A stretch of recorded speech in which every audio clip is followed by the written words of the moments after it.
Hi everyone, nice to see you again. Now let's translate three more useful everyday English idioms with me. The first idiom of the day is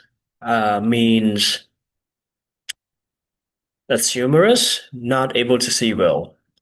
It's humorous, not able to see well. idiom ហ្នឹងគឺយើងប្រើនៅក្នុង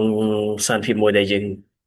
គួរគិតថាវាគួរឲ្យអស់សំណើចណាឬក៏យើងនិយាយលេងសើចទៅកាន់មិត្តភក្តិយើងឬនរណាម្នាក់ដែលមានន័យថាมันអាចឃើញច្បាស់มันអាចមើលឃើញច្បាស់ឬក៏มันអាចមើលឃើញបានល្អអញ្ចឹងទៅso the answer is blindness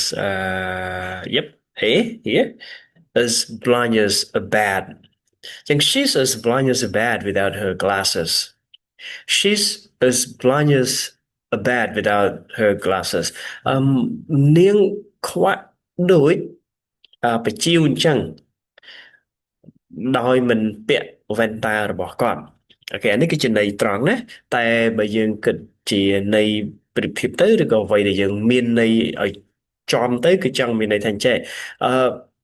តើអត់ពាក់វ៉ែនតាទៅគាត់ល្ងឹតហ្មងណាគាត់ល្ងឹតគាត់មើលអត់ឃើញទេអញ្ចឹងណាល្ងឹតឬក៏មើលអត់ច្បាស់ទេ